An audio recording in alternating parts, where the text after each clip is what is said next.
એક એવા શૂરવીર, સાહસિક, નીડર અને બહાદુર યોદ્ધા કે જેણે યુદ્ધના મેદાનમાં પોતાની એક આંખ, એક પગ અને એક હાથ ગુમાવવા છતાં શરીર પર 80 ઘા લાગ્યા હોવા છતાં યુદ્ધના મેદાનમાં શત્રુઓને પરાસ્ત કર્યા હતા.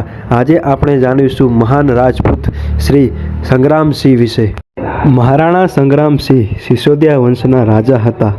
ઈસવીસન 1509 થી ઈસવીસન 1527 સુધી તેમણે શાસન કર્યું હતું.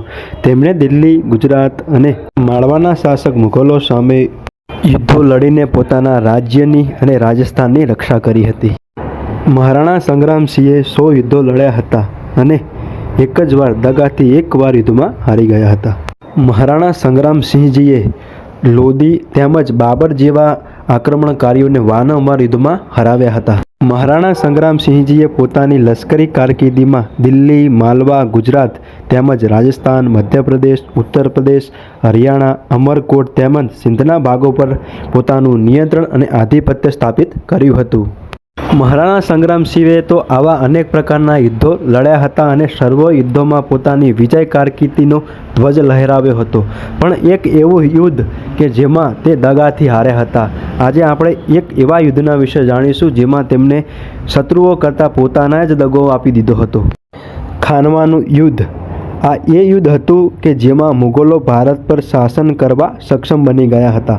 ખાનવાના યુદ્ધમાં રાણા સાંગાજીએ અને બાબરની સેના વચ્ચે ઘમઘોર યુદ્ધ ચાલતું હતું અને તે વખતે અચાનક મહારાણા સાંગા હાથી પર બેઠા હતા અને યુદ્ધ લડી રહ્યા હતા. ત્યારે શત્રુની સેનાનું એક તીર તેમની તરફ આવ્યું અને તેમના ચહેરા પર તેમને વાગી ગયું અને તે બેહોશ થઈ ગયા. હળવદના ઝાલા અજ્જા મહારાણા સાંગાના શસ્ત્ર, ચવર વગેરે ધારણ કરીને હાથી પર બેસીને યુદ્ધ કરવા લાગ્યા. ઝાલા અજ્જાના ભાઈ સજ્જા અને કેટલાક સરદારો મહારાણાને યુદ્ધભૂમિથી દૂર લઈ ગયા. આ યુદ્ધમાં મેવાડ તરફથી મેદીની રાય જીવિત રહી ગયા હતા. મહારાણા સંગ્રામસિંહજીને તેમના સાથીદારો યુદ્ધભૂમિમાંથી થોડા સુરક્ષિત સ્થાન પર લઈ ગયા હતા અને તેમનો બચાવ થયો હતો. પણ જ્યારે મહારાણા સંગ્રામસિંહજી હોશમાં આવ્યા ત્યારે એ વાતથી તે અત્યંત ક્રોધિત થઈ ગયા કે મને યુદ્ધભૂમિમાંથી શા માટે દૂર લાવવામાં આવ્યો હતો.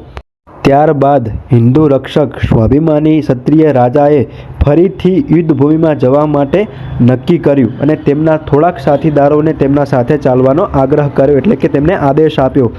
તેમજ મહારાણા સંગ્રામસિંહજીએ કહ્યું હતું કે હું હાર સાથે ચિત્તોડમાં પાછો તો નહીં જ ફરું. તેમના આ પ્રમાણેના વાક્યથી તેમના થોડાક સાથીદારોએ તેમને દગો કર્યો. તે યુદ્ધમાં જવા માટે રાજી ન હતા, તેથી તેમને દગો કરીને ઝેર આપી દીધું, જેનાથી મહારાણા પરલોક સિંધાવી ગયા. 47 વર્ષની વયે એપ્રિલ 1527માં મહારાણા મૃત્યુ પામ્યા. મહારાણા સંગ્રામસિંહજીની કુલ 28 રાણી હતી અને તે દરેક રાણી સતી થઈ ગયા હતા. જો તે સમયે યુદ્ધભૂમિમાં રાણા સાંગાજીની સાથે આ પ્રકારનો દગો ન થયો હોત ને તો ત્યારે જ હિન્દુ રાષ્ટ્ર ઇતિહાસના પાને કોશિશ થઈ ગયું હોત. જય શ્રી રામ, હર હર મહાદેવ, જય મા ભવાની, જય રાણા સંગા.